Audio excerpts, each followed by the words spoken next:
I am going to be sharing with you the basic things you need to know about natural hair. So please keep watching this video.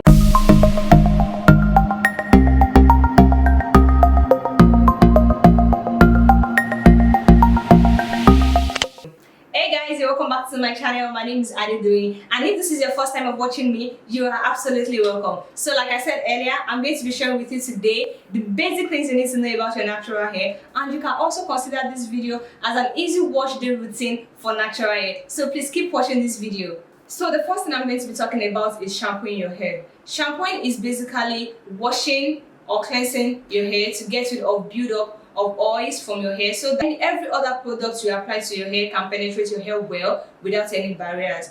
Personally, I shampoo my hair on the average of 2 times in a month, and the reason why I do that is because I apply a lot of products on my hair. I use a lot of leave-in conditioners, I use a lot of oils, and I also apply gels a lot on my hair. So I need to get rid of all these things so that every other product I apply can penetrate well and can, not make my hair dull and all of that. And so a lot of people actually think that they need to be shampooing their hair every week, which is actually untrue. You don't need to shampoo your hair every week because it is just a little bit dirty.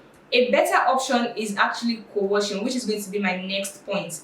Co-washing is basically washing or cleansing your hair with a moisturizing conditioner. I co-wash my hair when my hair is just a little bit dirty and I just need to get it clean, and I'm not ready to shampoo my hair, because shampooing basically strips off the hair of its natural oil, which is the sebum.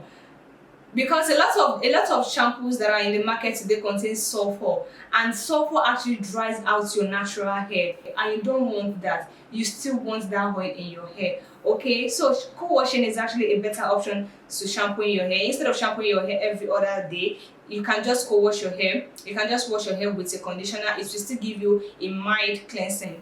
And so my next point is going to be deep conditioning. Deep conditioning is like the height.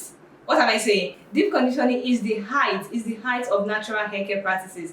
If you have not been deep conditioning your hair, then you need to revise your whole natural hair care regimen, because deep conditioning is actually very important. It gives your hair strength. It is what gives your hair strength. It makes sure that your hair is not prone to breakage and you can just manage your hair very easily. And deep conditioning is actually done by applying a product called deep conditioner to your hair, covering it with a shower cap, and then you can use body heat to open up your cuticles. And what I mean by body heat is that you can, after covering your hair with a shower cap, you can just walk around your house, do your daily chores or whatever. Just make sure that your body heat opens up your hair cuticles, and you can also go under the dryer for about 30 minutes, and this will actually be fine too. And after all that, you can just wash it off, and then you are done with the process of deep conditioning.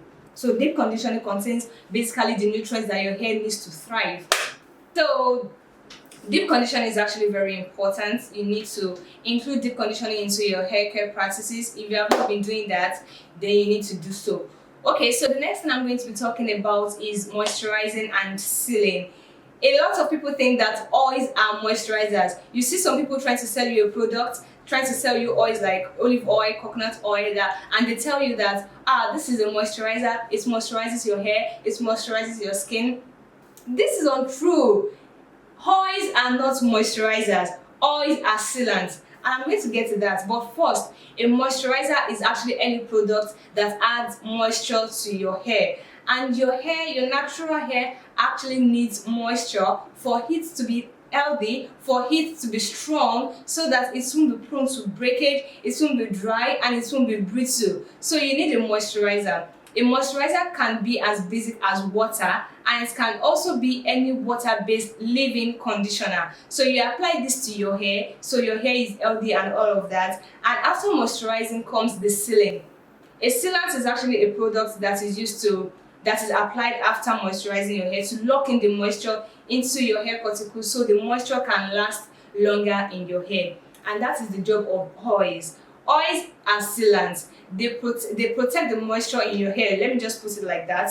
They ensure that the moisture you've applied to your hair does not escape from your hair cuticles on time. So that's basically what the oils do after moisturizing your hair. So if you do not apply oil after moisturizing your hair, you have basically not just moisturized your hair, So moisturizing and sealing actually goes hand in hand. They're like twins. If you don't do moisturizing, then you can't seal, because if you seal without moisturizing, then you are basically just sealing the dryness in your hair. So you need to moisturize before sealing your hair. So they are basically twins. They need to go hand in hand. Do you understand what I'm trying to? Okay, so the next thing I'm going to be talking about today is the satin pillowcase or satin bonnet. A lot of people think they can get away with it, that they can just get away with it not covering their hair while sleeping. No, you can't get away with it, sis. You need to cover your hair while you are sleeping. You need to prevent friction. Satin bonnet or satin pillowcase prevents friction between your hair and your pillowcase, and it also makes sure that the moisture in your hair does not dry up quickly. Satin does or silk does not absorb moisture as easily as cotton, so you need to protect your hair while you are sleeping, and so this will actually prevent your hair from breaking also. And when you put all these things into practice, you will realize that you are actually retaining length and your hair is actually breaking less, and you're having just minimal breakage. I'm going to be talking about how to detangle your hair. I'm going to be showing you how to detangle your natural hair in another video. And please, if you like this video, do not forget to subscribe to my channel and give me a thumbs up and let me know what you think of this video in the comment section, and I'll catch you guys in my next video. Bye.